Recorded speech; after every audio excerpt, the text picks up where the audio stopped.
All right, you fuckers, welcome to The Deep Dive. We're diving into this crazy-ass cyclone season down under in the southwest Indian Ocean. Shit's already a dumpster fire, and it's not even officially started yet. We've got islands getting hammered, tugboats running aground, and a whole lot of meteorological mayhem. Let's cut the crap and get right into it. It's definitely been an unusual start. We've already had 4 tropical cyclones form, and 3 of them even got names, which is wild considering the official season usually kicks off in mid-November. Mother Nature's basically saying, fuck your calendar. Yeah, pretty much. The official season for the Southwest Indian Ocean runs from November 15th to April 30th, with a little extension to May 15th for Mauritius and the Seychelles. But this year we had Tropical Depression 01 spinning up back in August, which is way off the usual schedule. Tropical Depression 01 sounds like a total weakling. What's the deal with that one? It formed early, but it fizzled out pretty quickly. The atmospheric conditions weren't quite right for it to develop into a full-blown storm. So 01 was a flop. What about Ancha? That's a weird-ass name for a cyclone. Yeah, the names they come up with are pretty random sometimes. Ancha formed in late September and reached moderate tropical storm status with winds around 50 miles per hour. It spun around for a bit and then did this weird westward curve before fizzling out. Westward? Isn't that backwards for cyclones in that part of the world? Typically, cyclones in the southwest Indian Ocean move eastward. Ancha decided to be a rebel and go against the grain. It's not unheard of, but it definitely adds to the unpredictable nature of this season. So we've got a dud and a rule breaker. Bring on the heavy hitters. What else has Mother Nature thrown at us? Now we're talking about intense tropical cyclone Becky, which formed in November. This one actually broke a record. It was the strongest November cyclone ever recorded in the basin based on wind speeds. Holy shit, a record breaker. Becky must have been a real badass. Yeah. Tell us about the damage. Becky intensified rapidly and hit the Mascarene Islands. Specifically, Rodriguez wind gusts were over 75 miles per hour, and a large part of the island lost power. Imagine being on that island with this beast roaring overhead. I bet people were shitting their pants. Yeah, I wouldn't blame them. Reports said that 64% of the island was without power, and about 50 people had to seek shelter, with some needing rescue by emergency services. Trees were down, roads were blocked, and there was coastal flooding from the massive waves. Becky definitely left its mark. Man, that's some serious shit. But wait, there's more, right? Another cyclone decided to crash the party. Oh yeah, we're not done yet. We had intense tropical cyclone Cheeto, the most recent and powerful cyclone so far. This one formed in early December and quickly escalated to a Category 4 equivalent monster. Seed. More like chaotic, am I right? Doesn't sound like a real beast. What the hell happened? Cheeto made landfall on Agaliga, North Island, and the reports are pretty grim. The island was basically devastated. Most of the homes and schools were wiped out, communications were cut off, and a tugboat ran aground, which could potentially lead to an oil spill. It's a real mess. Jesus, this Cheeto sounds like a nightmare. And it didn't stop there, did it? Nope. After battering Agalega, it moved on to Mayo and became the strongest cyclone to ever hit that island. We're still waiting for the full damage estimates, but it's safe to say they're going to be substantial. So we've got these cyclones with weird-ass names, wreaking havoc all over the place. Who the hell comes up with these names? Are they just throwing darts at a board with random words on it? There's actually a system in place. Different meteorological centers take turns naming these cyclones, and they have predetermined lists that rotate every few years. It's all very official, despite some of the interesting names. All right, fair enough. So we've got the names, we've got the destruction. How do we even measure the intensity of these things? Is it just a that looks scary kind of thing, or is there some actual science behind it? It's not just about how scary they look, although that's certainly a factor. Scientists use something called the Accumulated Cyclone Energy Index, or ACE index for short. ACE index. Sounds like some nerdy shit. It might sound complicated, but it's actually pretty straightforward.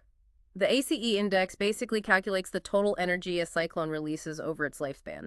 The higher the ACE index, the more powerful and destructive the cyclone. So basically a higher ACE index means more shit's going to get fucked up. Pretty much, yeah. So where do we stand with this season's ACE? Is it off the charts already? As of December 14th, the ACE index for this season was already at 40.3 units. And remember, we're still early in the season. 40.3. Yeah. And it's only December. This is insane. Okay, so we've got this crazy high ACE index. What the hell is causing this season to be so batshit crazy already? Well, one of the main factors is something called the Madden-Julian Oscillation, or MJO. It's basically a pattern of increased thunderstorm activity that travels around the tropics. When the MJO is active in certain areas, it can create conditions that are favorable for cyclone development. So this MJO thing is like a giant come party sign for cyclones. Yeah, you could think of it that way. It sets the stage for these storms to form and intensify.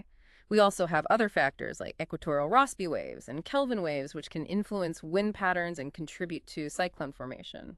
So it's like a cosmic weather orgy, Hmm. and we're all just along for the ride. That's actually a pretty good analogy. And the wild part is this is just the beginning. We've got several months left in the season. Who knows what else is brewing out there in the Indian Ocean? Welcome back to the deep dive. When we left off, we were talking about this insane cyclone season in the southwest Indian Ocean and all the factors that are contributing to this meteorological shitstorm. Yeah, it's like Mother Nature decided to turn the Indian Ocean into her personal mosh pit. So let's get down to brass tacks. Who or what is going to get fucked the hardest by all this cyclone chaos? Well, the most vulnerable areas are always coastal communities. We've already seen the devastation on Agalega Island and Mayotte. These storms bring a trifecta of destruction, howling winds, torrential rainfall, and storm surges that can flood entire coastlines. So we're talking about people losing their homes, businesses getting wiped out, and the whole infrastructure going to shit. Exactly, and the impacts go far beyond the immediate damage. We have to consider the long-term consequences like disrupted supply chains, contaminated water sources, the spread of diseases, and the economic fallout. It's a whole domino effect of destruction. Man, that's a whole lot of fucked upness. So which countries are most at risk from this cyclone rampage? Give us the rundown. The Southwest Indian Ocean basin covers a pretty wide area, so we're talking about countries like Madagascar, Mozambique, Tanzania, Mauritius, Seychelles, Comoros, and even parts of South Africa. All of these countries are potentially in the line of fire. So basically a whole lot of people are sweating bullets right now, hoping they don't get slammed by one of these cyclones. Yeah, I'd say that's a fair assessment. And it's not just the big, powerful cyclones that we have to worry about. Even weaker storms can cause significant damage, especially if they stall near the coast and dump massive amounts of rain. Right, it's not just about the wind, it's the flooding too. That shit can be just as devastating, if not more so. Are there any historical examples of this kind of shit hitting the fan in the Southwest Indian Ocean? Oh yeah, there are plenty. One that comes to mind is Cyclone Idai, which slammed into Mozambique back in 2019. That was a Category 5 equivalent cyclone that caused catastrophic damage. Over 1,000 people died, billions of dollars in damage, and widespread displacement of people. Jesus Christ, it's a whole other level of fucked up. It was a stark reminder of just how destructive these storms can be. And it's not just a recent phenomenon. Back in 1970, the Bola cyclone devastated Bangladesh, killing an estimated 300,000 to 500,000 people. It remains one of the deadliest natural disasters in recorded history. Okay, so history tells us that these cyclones can be seriously deadly. What are these countries doing to prepare for this potential onslaught? Are they just sitting ducks, or are they actually doing something to try to protect themselves? They're not just sitting ducks, no. Most of these countries have disaster preparedness plans in place. They're working on early warning systems, evacuation procedures, and strengthening infrastructure to better withstand the impact of these storms. Sounds like they're learning from past mistakes. But let's be real, some places are better prepared than others, right? It's not exactly a level playing field when it comes to dealing with natural disasters. That's unfortunately true. It often comes down to resources. Wealthier countries with more advanced infrastructure are generally better equipped to handle these disasters. Poorer countries often face much bigger challenges, especially when it comes to things like early warning systems and evacuation capabilities. So it's a bit of a lottery depending on where you live. Some people are just screwed if a cyclone decides to pay them a visit. To some extent, yes. But there are also other factors at play, like the quality of governance, the effectiveness of disaster response agencies, and the level of community preparedness. It's a complex mix of variables. Okay, so we've got the potential for widespread devastation, countries scrambling to prepare. What the hell can ordinary people do? Are we just supposed to kiss our asses goodbye if a cyclone comes knocking? No need to kiss your ass goodbye just yet. There are definitely things that individuals can do to prepare for these storms. It starts with awareness.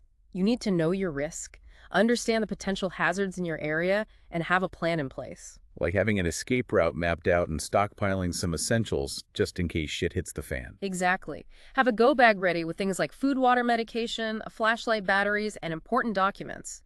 Know where your nearest evacuation shelter is and have a communication plan with your family. So being prepared is key. But what about during the actual storm? Any tips for surviving that shit? If you're told to evacuate, for fuck's sake, evacuate. Don't try to ride it out. Stay indoors, away from windows, and seek shelter in the most secure part of your home. And stay informed. Listen to the radio, watch the news, and follow official instructions. Basically, use your common sense and don't be a dumbass hero. Exactly. Panicking won't help anyone. Stay calm, stay informed, and follow the guidance of the authorities. Solid advice. So we've covered the human impact. What about the environment? What kind of havoc are these cyclones wreaking on Mother Nature herself? The environmental impact of cyclones is significant and multifaceted. We're talking about coastal erosion, damage to coral reefs, destruction of mangrove forests, and flooding that can contaminate freshwater sources. It's a whole ecosystem disruption. So these cyclones are basically messing with the balance of nature, throwing a wrench into the whole system. Absolutely. They can alter landscapes, displace wildlife, and introduce pollutants into sensitive environments. It can take years for ecosystems to recover from these events. Yeah, these cyclones are like ecological bulldozers. Any particular examples of this environmental carnage? Specific instances where a cyclone just went in and fucked shit up? One example is the impact of Cyclone Fantala on the Farquhar Atoll in the Seychelles back in 2016. This monster storm destroyed a vast seabird colony, wiping out thousands of nests and chicks. It was a devastating blow to the local bird population. Poor birds. Talk about being in the wrong place at the wrong time. So are there any positives to these cyclones, or is it all just doom and gloom? Is there any silver lining to this cloud of destruction?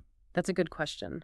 While the destructive power of cyclones is undeniable, they do play a role in regulating global climate patterns. They help distribute heat from the tropics toward the poles, which helps to moderate global temperatures. So they're like nature's air conditioning system, keeping things from getting too hot. In a way, yes. They also bring much-needed rainfall to some regions, which can be beneficial for agriculture and water resources. It's a complex interplay of forces with both positive and negative consequences. All right, so it's not all bad news.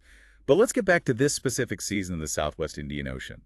We've established that shit's already crazy, with record-breaking storms and a sky-high ACE index. Any predictions on how the rest of the season might play out? Are we going to see even more of these monster cyclones? Predicting the exact track and intensity of cyclones is a tricky business. It's like trying to predict which way a drunk dude is going to stumble next. But based on the current conditions and historical patterns, we can make some educated guesses. Hit me with your best guess, Nostradamus. What's in store for the rest of the season? More chaos, more destruction.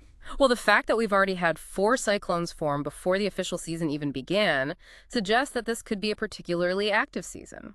We're seeing warm sea surface temperatures, favorable wind patterns, and an active MJO phase. All of these factors point towards a higher likelihood of more cyclones developing. So you're saying we might be in for a wild ride. Hold on to your hats, folks, because shit could get even crazier. That's a distinct possibility. The Southwest Indian Ocean is already known for its intense cyclone activity, and this season could be even more intense than usual. We're in uncharted territory here. All right, you beautiful disasters. Welcome back to the final round of our cyclone shit show. We've talked about the devastation, the potential for even more chaos, and now it's time to talk solutions. What the fuck can we do to stop these cyclones from turning our planet into a goddamn water park? Let's be real, we can't just stop cyclones. They're a force of nature, a part of Earth's climate system that's been around way longer than we have. What we can do is focus on mitigating their impact and making sure we're not making things worse. All right, so no magic wand to make these cyclones disappear. What's the plan then? Do we build some giant fucking walls around all the coastlines? Walls might help in some areas, but it's not a one-size-fits-all solution. We need a multi-pronged approach that addresses both the immediate risks and the underlying factors driving cyclone intensity. Lay it on me, Professor. What's on the menu for cyclone mitigation? First up, early warning systems. We need to give people as much time as possible to get the hell out of Dodge before a cyclone hits. This means investing in weather monitoring, better prediction models, and communication networks that reach even the most remote communities. Makes sense. Nobody wants to be caught with their pants down when a cyclone comes knocking. What else have you got? Next, we need to harden our infrastructure. That means building stronger homes, roads, bridges, and communication networks that can stand up to the force of these storms. It also means designing buildings that can handle floodwaters and being smarter about where we develop in high-risk areas.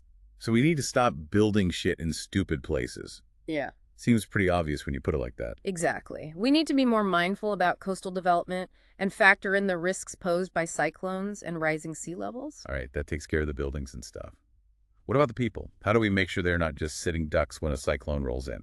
Education and community engagement are key here.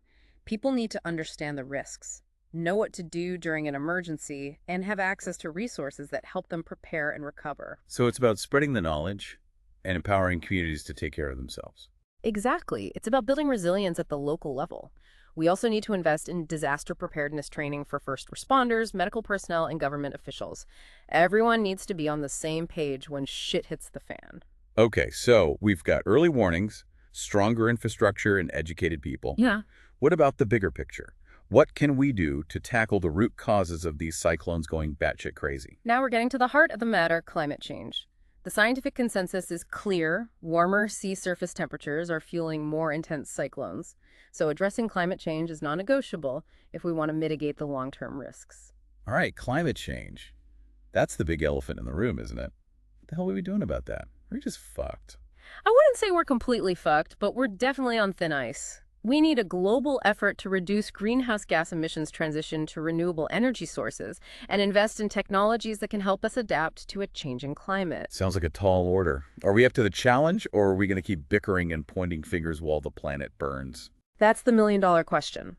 We need to move beyond political bullshit and take concrete action. The longer we wait, the more catastrophic the consequences will be. So what you're saying is we need to stop squabbling like children and start working together to save our collective asses. Put on our big boy pants and face the music. Exactly. This is a global challenge that requires a global response. We need to collaborate, share knowledge, and invest in innovative solutions. We need to think beyond national borders and act as a united species if we want to have a fighting chance. Okay, that's the big picture stuff. But what about the Southwest Indian Ocean specifically?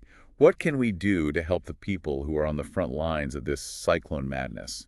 There are a number of initiatives already underway. International organizations are working with local governments to improve disaster preparedness, strengthen infrastructure, and build resilience in vulnerable communities. Sounds like they're doing what they can. Is there anything we as individuals can do to help? Or is it all up to the big players? We all have a role to play in this. We can support organizations that are working on the ground, advocate for policies that address climate change, and make conscious choices in our daily lives to reduce our environmental impact. So every little bit helps. Even switching to energy-saving light bulbs and recycling our beer cans. Absolutely. Even those small actions can contribute to a bigger impact. It's about shifting our mindset and understanding that we're all part of the solution. We can't just sit back and wait for governments or corporations to fix everything. Well said. Any final words of wisdom before we wrap up this cyclone saga? Anything you want to leave our listeners pondering? The future is uncertain, but we have the power to shape it. We can choose to ignore the warnings and continue down a path of destruction, or we can choose to act, innovate, and build a more sustainable and resilient world. The choice is ours. All right, you heard the expert, folks. Oh. Time to put on our big boy pants and get to work. Thanks for joining us on this wild ride through the world of cyclones. Stay safe out there and keep an eye on the skies. Who knows what Mother Nature has in store for us next?